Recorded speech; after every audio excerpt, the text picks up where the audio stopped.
Yes, good morning, everyone. Good morning. Hope you're doing all right. Hope things are lovely. It's so lovely to see you all here in force this morning as well.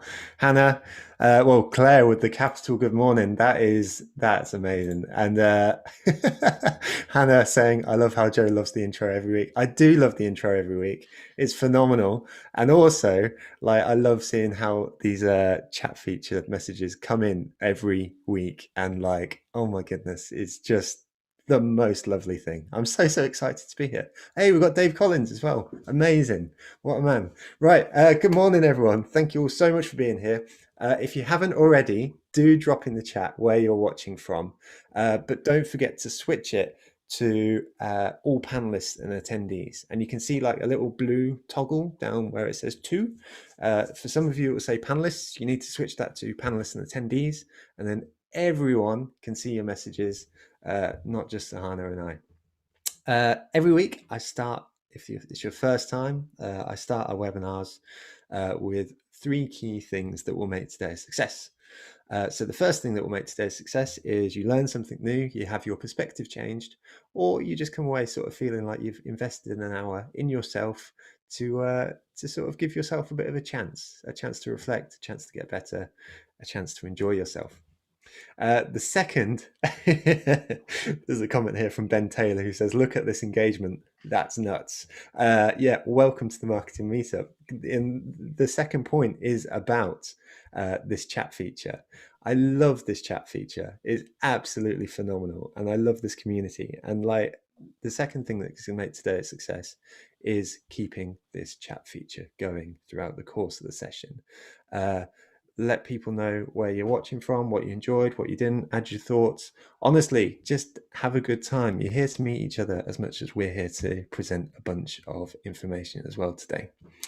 And then finally, the third thing that's going to make today a success is if you share it. And whether that's on your Twitter, LinkedIn, Facebook, honestly, this community is here for all of you. And on that basis, it would be really, really appreciated if you let other people know that look at this chat feature go and look at this community. They're here for you. And if we can share that love and share, what is fundamentally a good thing, that feels great. So please do share today's session and about the marketing meetup in general. So that's my 3 points. So we need to now move on to introduce today's guest. And today our guest is Sahana Shakiran. Shakiran, oh my God, I messed that up so bad. I've got my tongue mixed up there. Sahana's the Director of Marketing for Europe North at Content Square. It's usually at this point I say some really, really, really nice things that I think about our guests. But given our topic today, I'm mindful that I don't want to lay things on too thick. Instead, let me say 3 things. The first is that I'm proud to count Sahana as a friend. The second is that she not only speaks a good game, she puts it into action. Sahana's been on a journey where Content Square started as this tiny organization, and they're now nearly 1,000 people across the world. And she was there right at the beginning of the journey. But not only is she using that information, that experience for good at Content Square, but then as part of Bottle Half Full, which is a project she's also working on and is a phenomenal part of, she's using her knowledge to help brands who do good get access to marketing knowledge, all for free. And it's a ridiculously lovely project that Sahana's involved with. And it's just complete admiration for that. And then finally, the third thing is that I asked her to speak today, not because of the superlatives I could throw her way, but because I hope that she could just come as herself.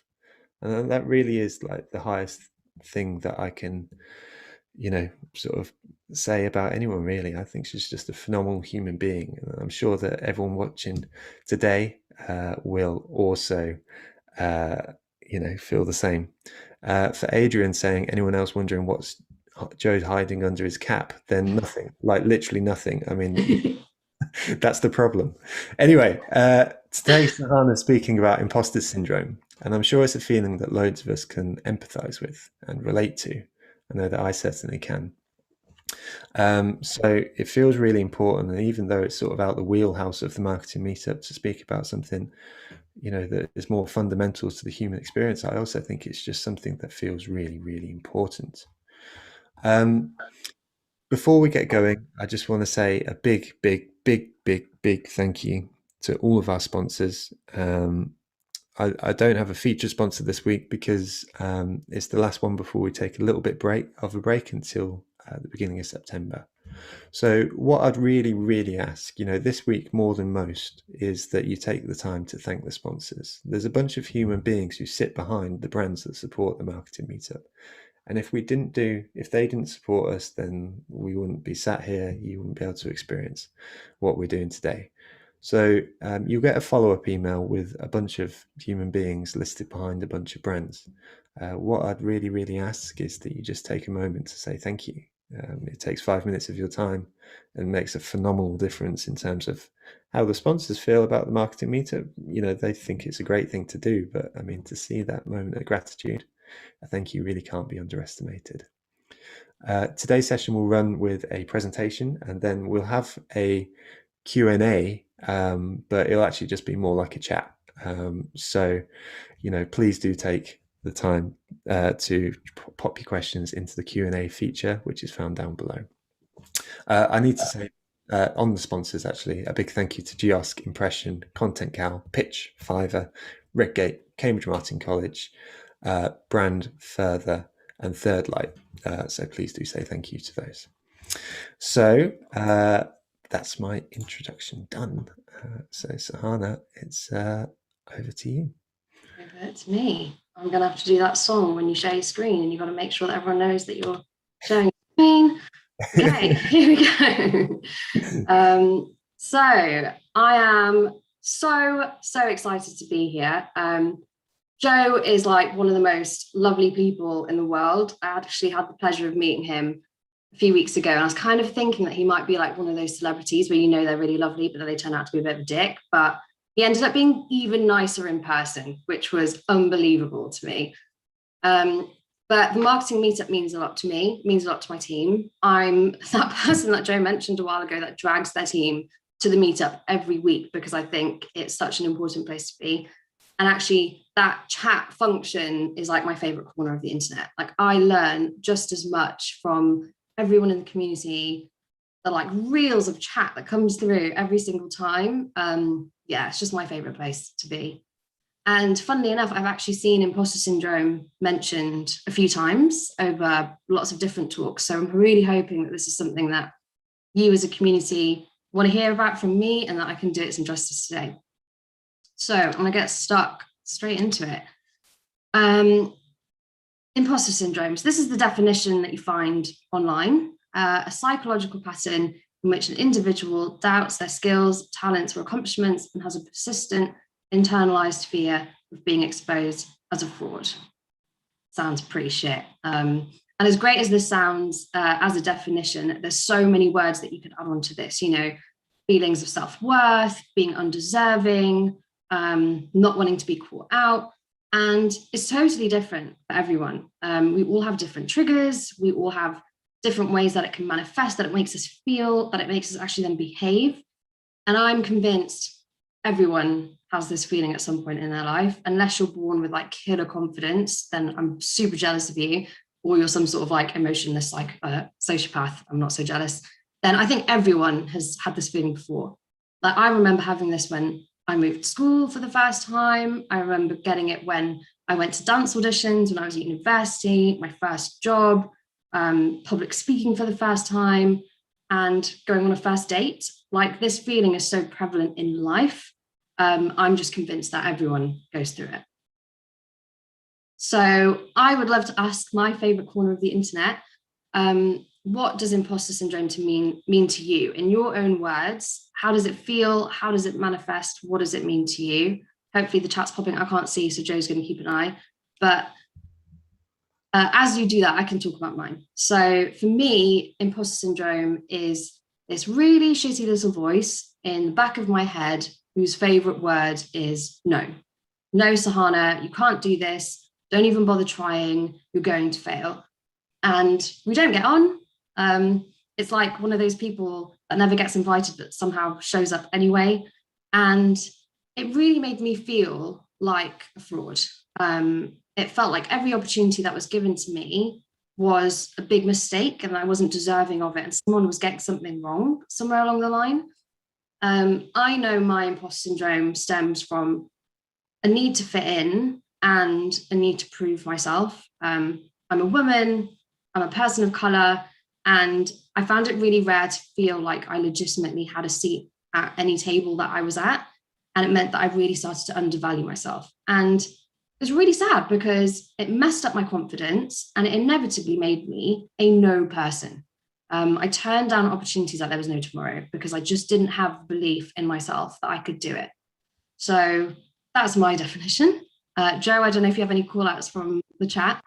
There's so many. I like the one from Erica. Everyone's cleverer and more skilled than I am. Thinking that other people thinking, why do you think you can do this? You know, and sort of having those questions. A lot of I'm not good enough. A lot of people saying like, who do you think you are? Fear of failure. There's one here, faking it till I make it. I don't deserve this, and I don't deserve to be here or do this. Wow. Yeah, so a lot of and you know, resulting in stuff like anxiety and self-doubt and lack of confidence. That's really powerful, right? That feeling can cause these words and these feelings that we have. So this is what happened to me. This was me 2 years ago. I was presented with 3 amazing, probably life-changing opportunities, and I said no to every single one of them.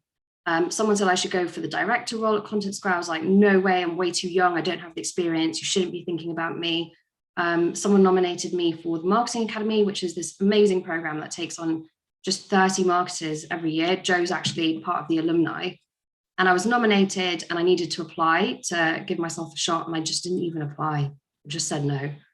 And a few people mentioned that I'd be good at public speaking. And I was like, you're absolutely crazy. That thought terrifies me to my soul. I'm not going to do it. So obviously I'm here.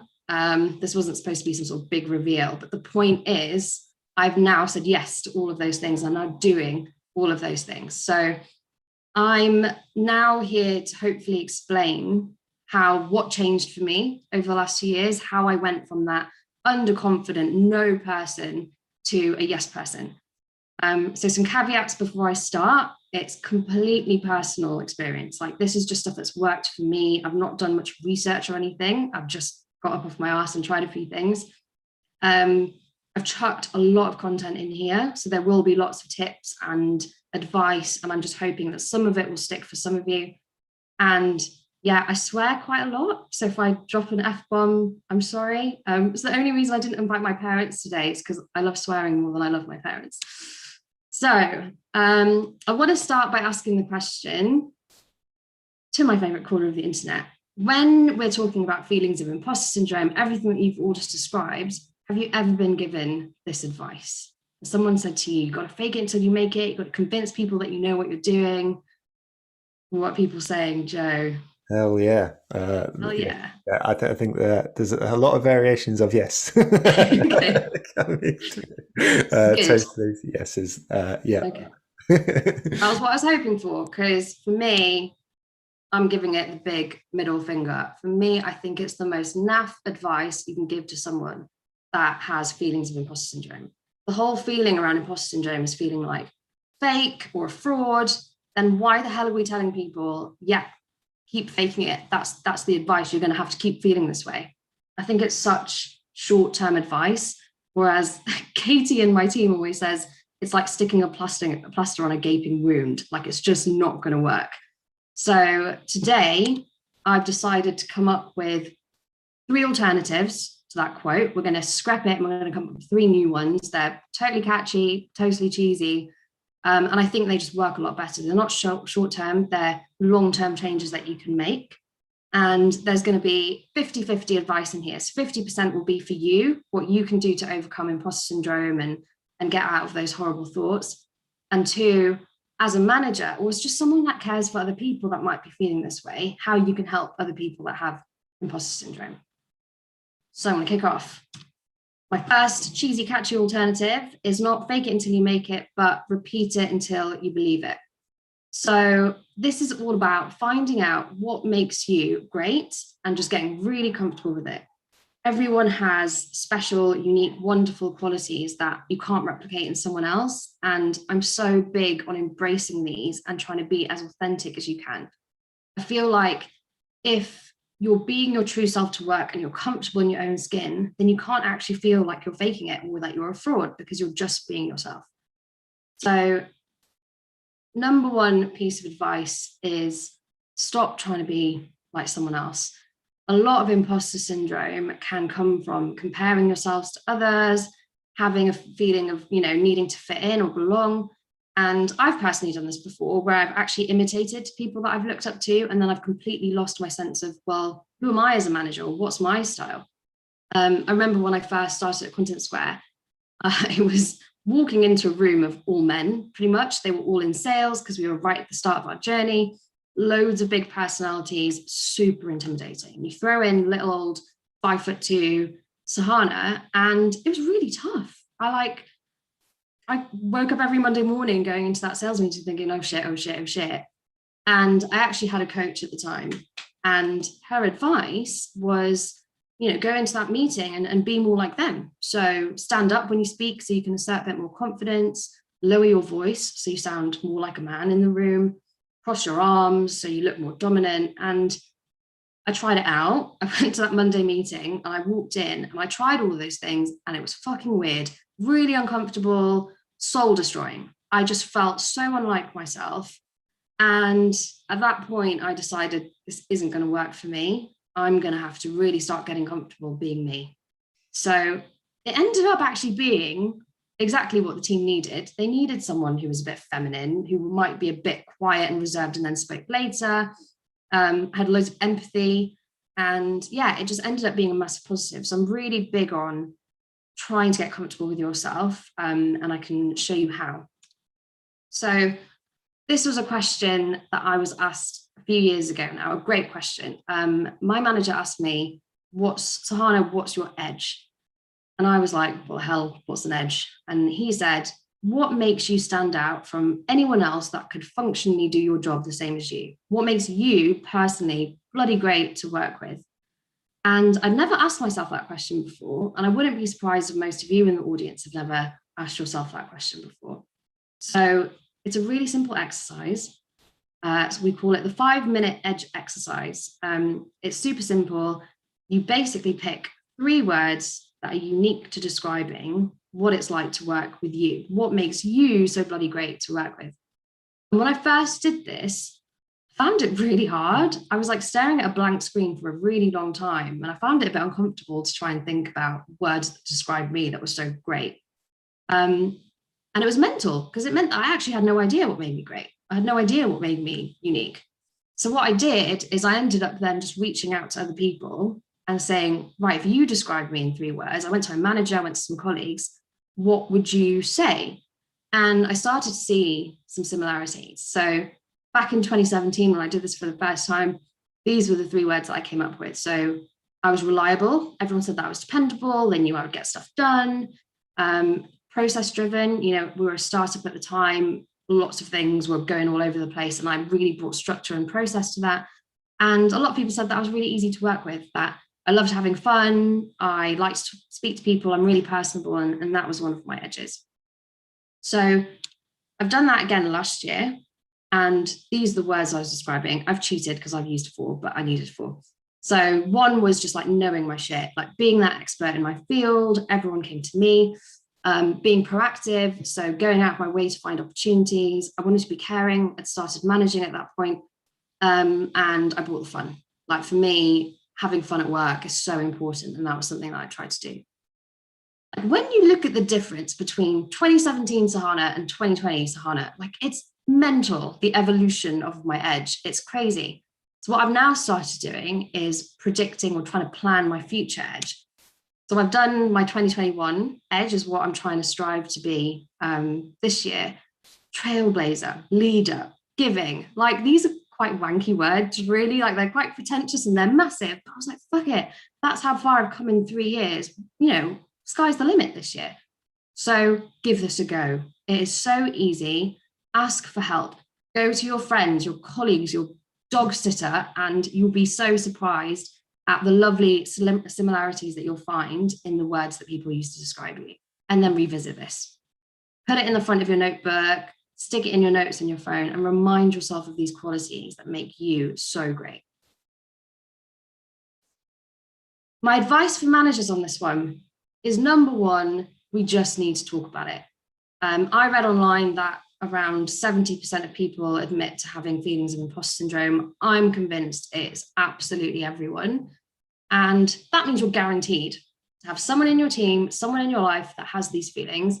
And there's loads of signs that you can spot: downplaying accomplishments, avoidance of feedback, not wanting to ask for help, turning down opportunities, so being a no person, overworking to prove that you're enough is a really dangerous one. Failing to start or finish projects, there's loads, you can Google them, but there's loads of signs. And if you see these signs, it's time to open up. I'm really big on being vulnerable as a leader. And I'm not saying do what I'm doing and get up and speak to hundreds of people about my imposter syndrome in a really public way, but just bring it up in your next meeting. Use this as an excuse. Send them the video. I'll share the slides and say, went to this really good talk. Does this resonate? And open up that conversation. I have really good relationships now with the people in my team that have these feelings because we're open. They feel heard for the first time. They feel supported. And I can relate. So we all feel really understood. I just can't stress this enough to start talking about these feelings because they're so normal. And then secondly, once you have opened up that conversation, is be a part of helping people find their value. Like, you can help them too. One, just do the EDGE exercise with your team. Really, really easy. Do it, compare notes, talk about it. Something I really like is, and there are good and bad ones, but the good personality tests that help you find your strengths. The one that I recommend is, you can Google, it's called Insights Discovery. And it's a very thorough test and just gives you like a play-by-play book of your strengths, how you work in a team. Mine was 98% accurate, and it was like a 20-page document. It was like someone had been following me around my whole life and written this about me. But those tools are really great to help understand what your values are if you find it hard to find them out yourself. And then the third one for me is personal development. So a switch that I've made is asking my team to set their own personal development plans. I think it's really easy as a manager to say, this is where I think you need to improve. You should go on this course. This is what I see you doing next year. But you end up just robbing their sense of their future and owning their sense of self.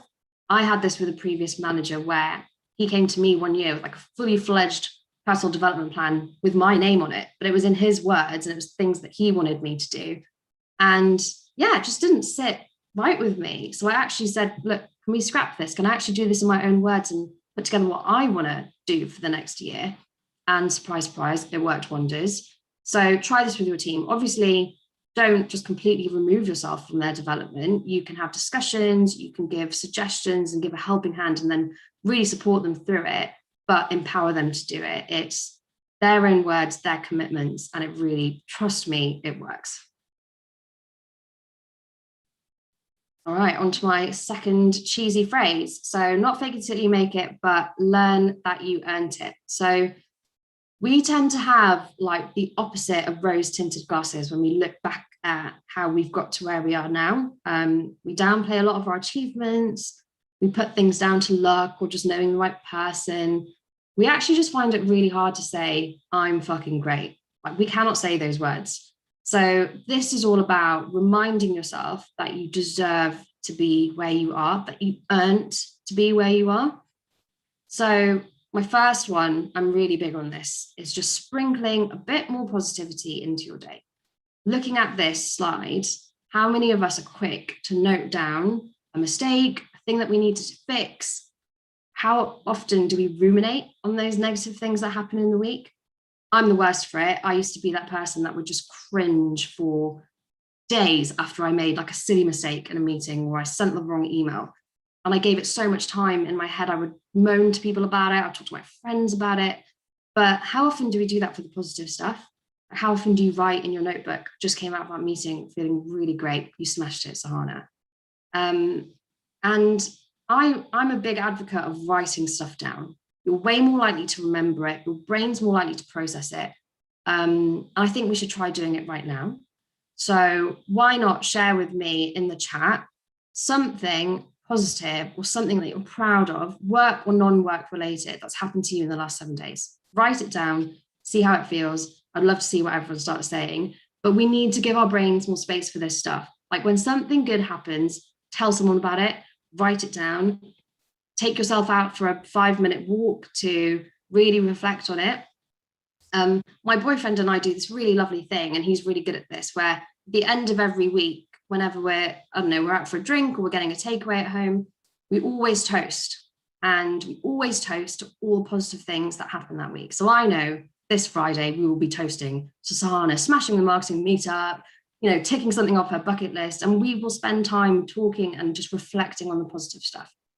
I've started now trying to keep a journal of 3 positive things or 3 things that I'm grateful for every day just before I go to bed.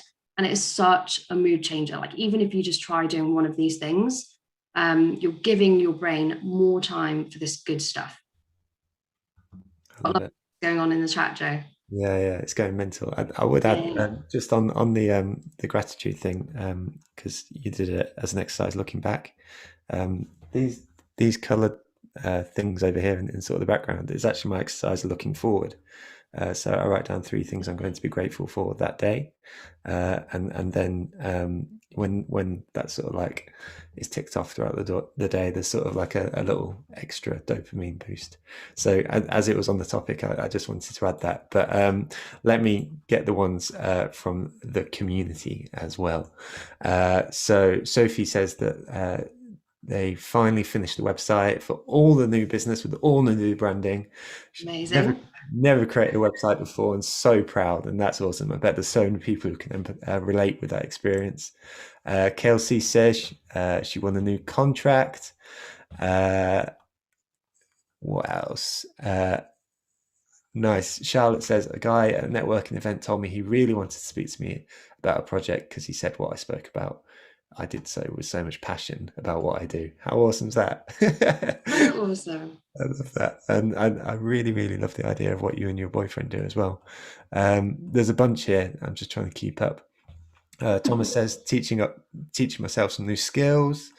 Rufus, going above and beyond for a client. Mary says, finally sent a press release I've been sitting on for months thinking it wasn't good enough, and then got some good press from it. Mary, that's awesome. That's so wicked. And Catherine says, I was on a comment to see if I could make it as a marketing lead and passed it with flying colours and offered the post permanently. Congratulations. That's wicked. There's so much. This is great. And like, how good does it feel sharing that stuff, right? Like making time to publicly say, this good thing happened to me. So keep trying it. Like I've just given you like 10 things to do. Try one of them and I promise you'll see a difference. The next one for me is just appreciating all the factors that got you to where you are now. I think when a lot of us look at where you are right now, or this project that you landed, or client, or job, or whatever it was, that it looks a lot like this, that it's a bit of dumb luck, you happen to know the right person, you didn't actually deserve it. I had like the biggest fear when I was I was being put forward for the marketing director role. I was like, oh shit, someone here is making a massive mistake. They think that I'm better than I am. There's like this massive misplaced trust in me, and I'm just going to let everyone down. And yeah, it was a horrible feeling. It almost made me not want to go for the role. And funnily enough, as that was all happening, I was also having to gear up for, conversations about my salary. And if I did get the role, what would that look like? So I ended up, the usual, like writing down all my achievements, the numbers, everything I'd done at my time at Content Square. And actually it made me realize there were loads of hurdles and people that I had to get past to get this role. And surely at some point, if I wasn't right for the role, someone would have been like, oh, actually, I'm not really sure on Sahana. Maybe we should interview her, or maybe get some other candidates involved. No one did that. And writing it all down and mapping it out made me realize it's not a coincidence that all of these people decided, and all of these results that I've achieved, it's not a fluke. It's happened consistently over the last few years. So think about the external factors that caused you to be where you are now. How many other people did you interview against? Who decided that you were going to lead this project? What results have you achieved over the last year? Do you document that anywhere, really? So I'll say, lay that all out regularly. I'll say it again, write that shit down, and you'll be surprised at how many people, decisions were made consistently in your favor. That can't always just be dumb luck or coincidence, so give it a go. Now, a big one for me is sharing your knowledge. So everyone overly underestimates how much they know, how good they are at their job, their level of expertise. There's a really easy way of myth busting that underestimation, and that's just to share what you know with other people. When I became a manager, I realized just how much knowledge I was sitting on and sharing with my team.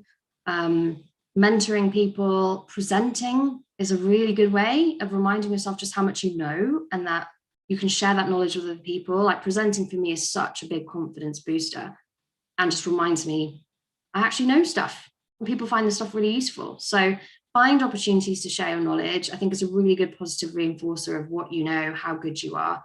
And it's just a lovely thing to do as well, right? Sharing what you know with other people.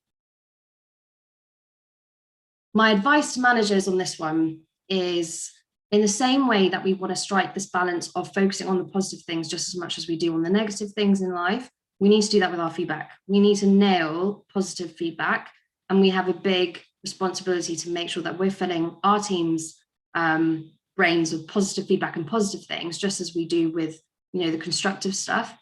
When I do my quarterly reviews with my team, I spend days on it, and I write absolute essays. You can ask them in the chat.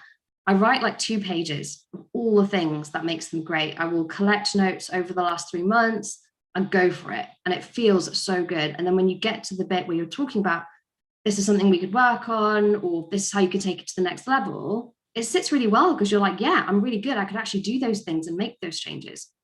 So I've got 3 bits of advice for giving really good feedback. My number 1 is, make sure that person is prepared for feedback. The number of times I've been given kind of unsolicited feedback and I've just not taken it very well. I remember my manager did one of those reviews of me and was like, yeah, great quarter, Sahana, smashed your numbers. Boom, here's like 10 things that we're going to work on over the next 3 months. I was like, I couldn't even listen, because I was like, why would I want to hear this? You're just making me feel a bit shit. So we switched it around, and I said to him, look, I need a bit more positive feedback to understand what I'm getting right before I can start working on what I'm getting wrong. So make sure you're preparing people. Ask them if it's a good time for feedback. If someone's just done something like launch a website, give them all the positive feedback, but then say, I did spot a few things that maybe we can work on next time. When is a good time to let you know those things? And let them be in a place where they're ready to have that feedback. The exception to this rule is if it's positive feedback. Give it all the bloody time, as and when it happens, in the moment. Do not hold back or sit on positive feedback. Like, it's the best feeling, getting feedback straight after the fact. And I think a lot of us might wait and say, oh, I'll save this for a review, or I'll save this for the end of the week. Just give it there and then. It's such a nice thing to do.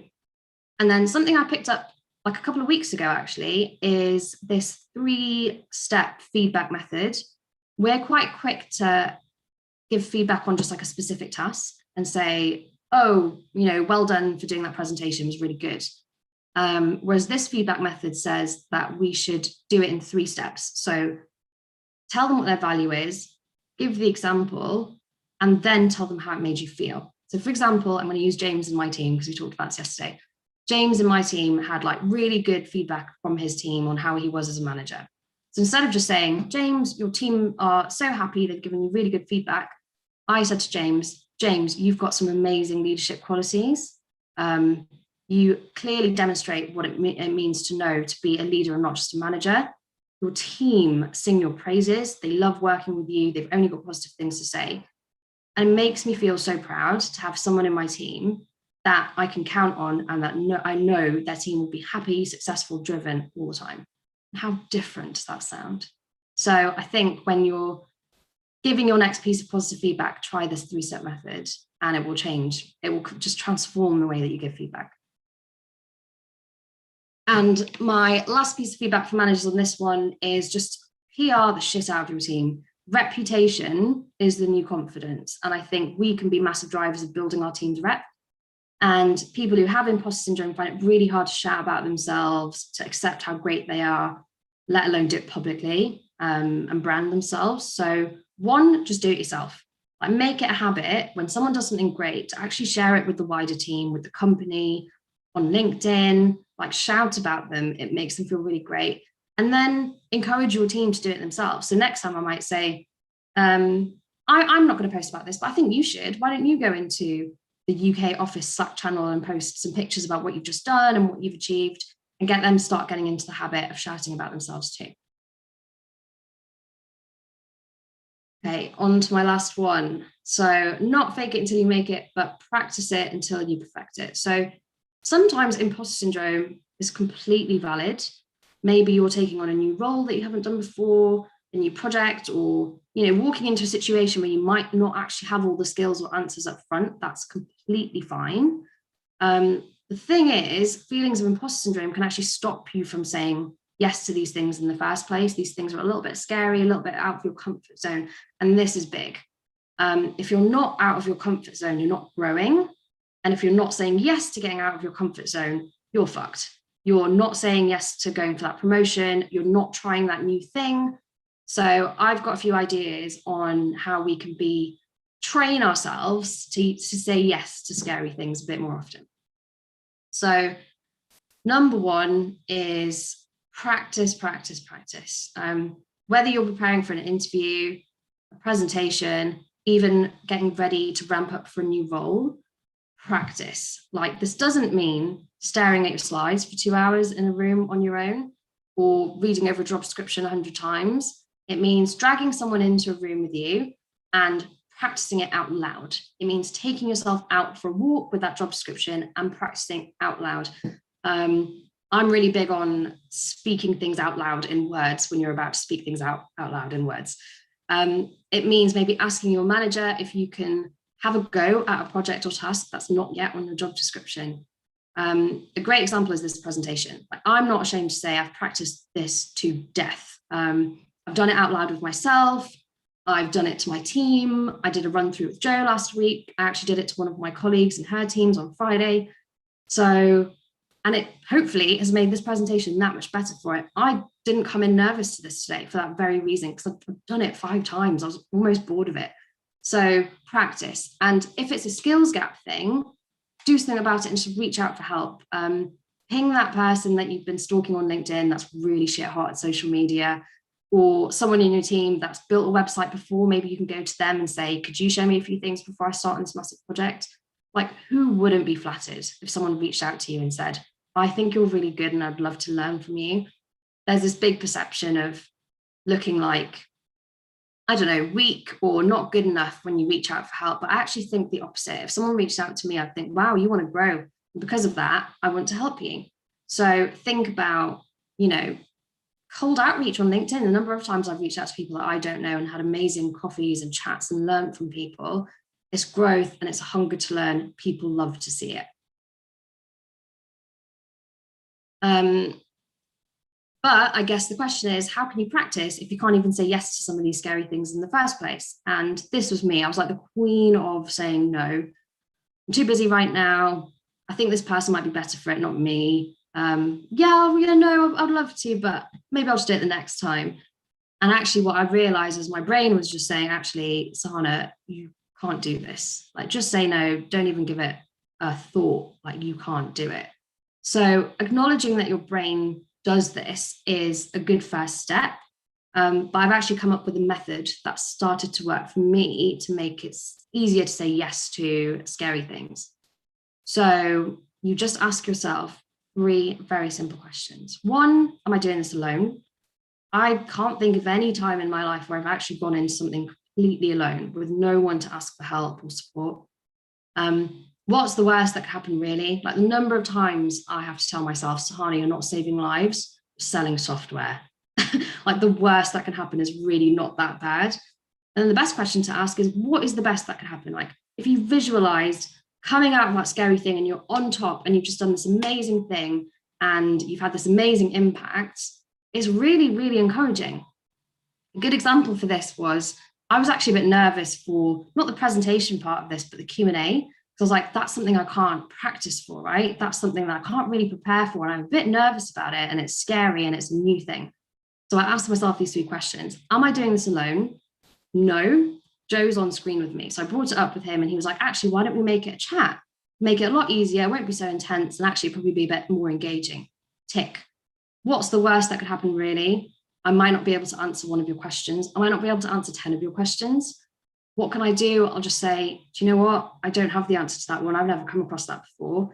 Anyone in the chat know? Joe, have you got any ideas? Maybe this is one we can revisit on LinkedIn. And then what's the best that could happen is just what always happens at the marketing meetup, is that you have the best Q&A. People are chatting away. Hopefully I get to help some of you with some of the issues that you're going through, but that's pretty amazing. And for me, answering those questions made it really easy to say, yeah, I'm going to do that. And as crazy as it sounds, you'll start to love saying yes, because your brain, the reward system in your brain starts realizing, actually, yeah, this pays off when you start doing things, and actually the outcome's pretty good. And then you can graduate. I've now come up with method number 2, which is say yes, worry about it later. Like, when the opportunity comes and you're like, does it scare me a little bit? Would it be good for me? Probably. Just say yes. And then future Sahana needs to worry about it. But that's a bit of a brave one. I've only just started testing that method out. So for managers, I learned this at the marketing meetup, actually. Managing, it's really easy to slip into parent mode, where you just want the best for your team. You just want to help them. You don't want them to fall over. You know the right answer and you just want to give it to them. But your team are allowed to make mistakes. They're allowed to think of what they think is best, to come up with their own ideas and try them and be able to fail. Like, that is practicing. That's letting them practice. And if you mollycoddle them, then they don't get to practice and they won't say yes to new scary things. They don't know how to do it on their own. So a few thoughts from me is, when someone comes to you with a problem and you have the solution, don't give it to them. So I always say, ask, don't tell. So if they're coming to you for opinion, I would just say, do you know what? Have you thought about what we could do? Or have you thought about any solutions? Have you got any ideas? And you'll have some people in your team that are just won't play that game and will just say, no, I've got nothing. Sahana, just tell me the answer. So I'll always just say, look, let's both give it a go. I'm going to make some notes. You make some notes. Let's come back tomorrow and let's compare. And both of you committing to having a go makes it a lot easier. And it just forces them to be like, okay, I probably should give this a bit more thought. 2 is just have your teams back for making mistakes. Like, mistakes are fine. Talk about them, learn from them, and make sure that your team know it's okay to fail. Like, it's okay to fail as long as you learn from it. And creating that culture is really important. And then the last one for me is just like, 50% of my job is just being that like embarrassing mum on the side of like a sports game with a banner. I'm just a cheerleader. All I do is encourage, motivate, create the safe space for my team to try new things, to learn, to thrive. And I think we've got a massive responsibility as leaders and managers, as friends, as colleagues, to create that culture where we just encourage people. And then lastly is a fun idea from me. So something that I do with my team is something called surprise skills sessions. So we'll book in like a half an hour or an hour slot where they have no idea what's coming. I will prepare a task. I will shove them in the room, close the door, and it's usually a task that they would say no to. So it might be something that they haven't done yet because it's going to be in a future role. It might be something like public speaking, a management problem that maybe they're avoiding dealing with. And it's great because it's a safe space. There's no pressure. You can get it as wrong as you want. And it's actually really fun. So I did this with someone in my team. She was going from being more of like an executor to a more like management strategic role. So I shoved her in a room and I was like, here's the year's budget. Here are the targets. Go put a marketing plan together. And it was something she'd never done before. And she was like, what? I wouldn't even know where to start. And I was like, that's the point. Just give it a go. There's no wrong answer. This is just your chance to try it without anyone being like, oh, that was a bit shit, or no, we're not going to use that. And it's been great fun for us. Like, we love doing these now. We've done it for public speaking. We've done it for soft and hard skills. And it's just such a lovely, safe space to try new things and get into that habit of saying yes to scary things without the pressure. I think, yeah, that's it for me. So 3 alternatives for me: repeat it until you believe it. Get understanding what makes you so great. Remind yourself of it. Learn that you earned it. Look at all the external factors. Share your knowledge. Find ways to remind yourself that you earned the place that you have. And then practice, practice, practice. There's no point having blind faith and confidence in yourself if you haven't actually practiced what you're about to do. I'm a big advocate for doing both, believing in yourself, but also working bloody hard to get where you need to get. Now, I know I've come out of these marketing meetups before where I've been like, oh my God, I'm going to change my life. I've written 20 pages of notes. I'm going to be the best person ever. And then I go to the next meetup and I forgot what last week was even about. So I'm going to hold us a little bit accountable. I've put together like a 30-day challenge for us to try, where I think I still get imposter syndrome feelings. Like, it's a constant thing that I've just learned how to manage and to overcome. So it's all about setting good habits. You have to bring in good habits into your life every day, every week, once a month. Just make it regular. So I've created this little cheat sheet where I want you just to pick maybe just 3 things, like be really realistic with yourself. Pick 3 things and try it for 30 days. And I would love to hear how you get on. So I'll ask Joe, we can share this by email after the talk. But yeah, I would love for you all to give it a go. Tell me if it works out, and not commit to doing like 100 different things. Just pick 3 things that you know are going to work for you. Oh my God, and I'm done. That's I went way over my time. No, you didn't at all. You didn't at all. So Honey smashed it. You need to stop sharing your screen so you can see the chat Well, messages I coming. want to, yeah. Yeah, honestly, it's been alive. It's been Love it. phenomenal. Honestly, like the community Oh, there. that's lovely. Honestly, such a lovely, wonderful, concise, but also personal um, presentation. Honestly, you absolutely smashed that. Amazing work, and like I hope you can see these comments coming through I because am. Oh my God, it feels amazing. I'm glad. I'm so glad it was useful. well, it was more than useful. I think, these things, well, it was like what we were saying last week, these things feel important. And we can speak about marketing tactics all day long, and sometimes we do. But if folks can walk away, our community today, walk away feeling a little bit better about themselves and a little bit more empowered, then I feel like you've done a good thing today. So thank you. We've got about 10 minutes left for Q&A. So, and it's not Q&A, it's just a chat between you and I. So folks, if you want to go into the Q&A feature, and if you see any questions you'd like us to discuss first, then please give it like a thumbs up. Equally, if you want to just add a few more yourselves, then please do, although there's already 18 open questions and growing. So I don't think we're going to get through them all in the next 10 minutes. So yeah. And someone's asked if I'll email that sheet. Then yeah, I'll absolutely email the challenge through. And I'll also pop it up on the blog because I'm not quite sure how our email provider works in terms of like whether I can directly input it into the email. So anyway, first question, it comes from Sarah, and I'll ask you your opinion, and like again, just as you prefix this talk by saying it's your personal experience, then let's just hear from personal experiences rather than giving answers, so to speak. Yeah. So Sarah says, is there a happy medium between having an ego versus imposter syndrome? I just want to be a balanced person without feeling like I'm perceived as a dick. Yeah, that's a really good one. No one wants to be perceived as a dick. Yeah, I think there is. And that's why I think it's really important to show your eagerness to learn alongside saying, I'm great at what I already do, but I also know that there are these steps that I need to take to get to where I am. Like, someone spoke to me about this on LinkedIn yesterday, where it's like, you can't just be like cocky and full of confidence and arrogant and expect to be able to smash something you've never done before. Like, that won't get you through. You need the skills, you need the practice. So I think, yes, like, work on your personal brand, work on that confidence and telling other people about it. But in that same vein, make people aware that you're willing to learn, that you know you've got stuff to do, stuff to try, stuff to practice. You've got to strike that balance. Otherwise, yeah, you end up coming across as a dick.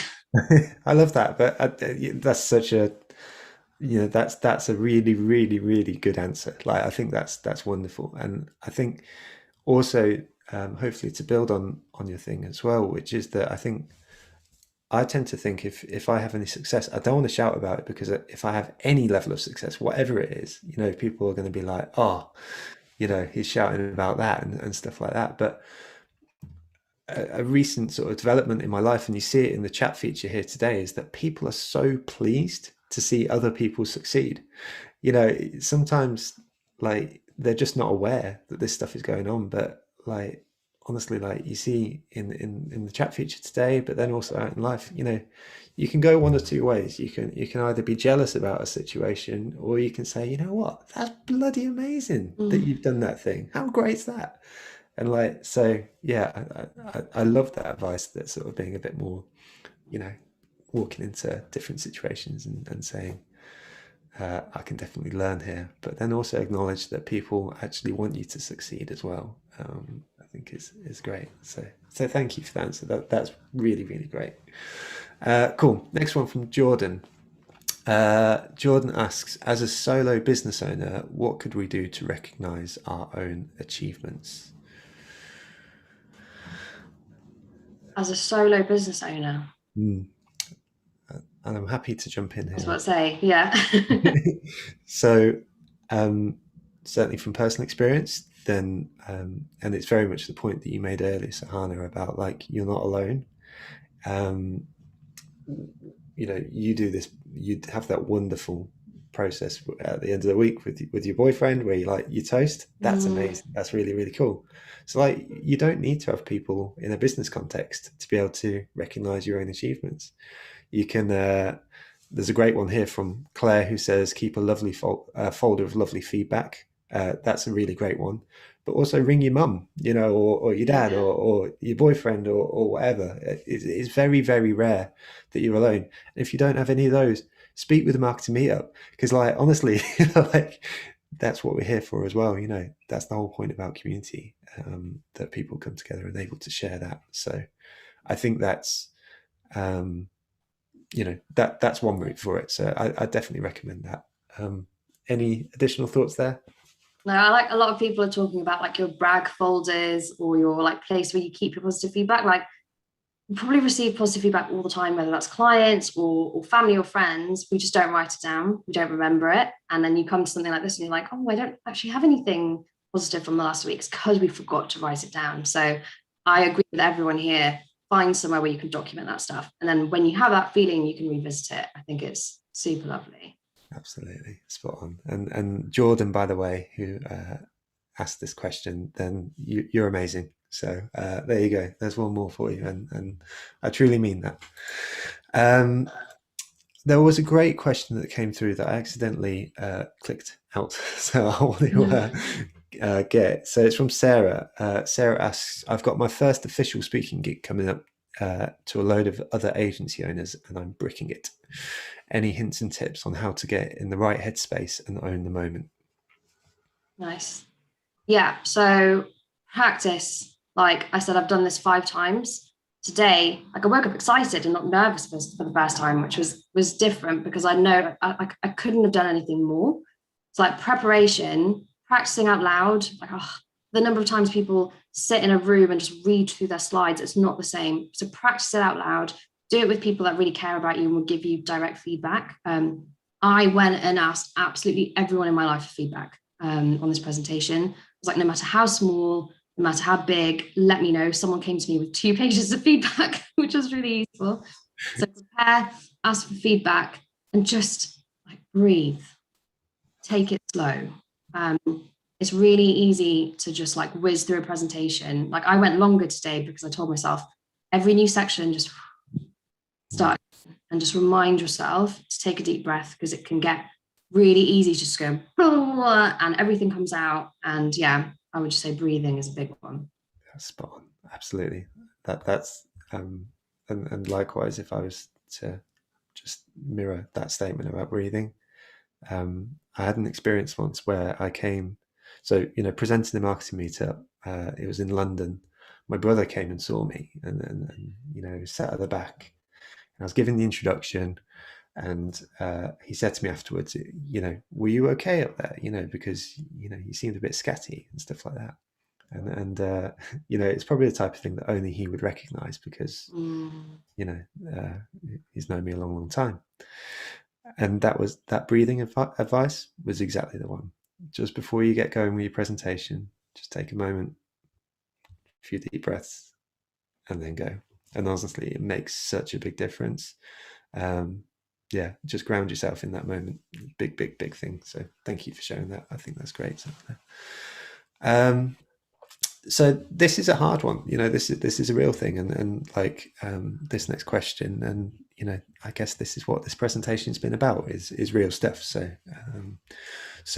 the question comes from anonymous, but they say, what if you feel so shit about yourself that talking positively about yourself is weird and sounds like full-on self-promotion?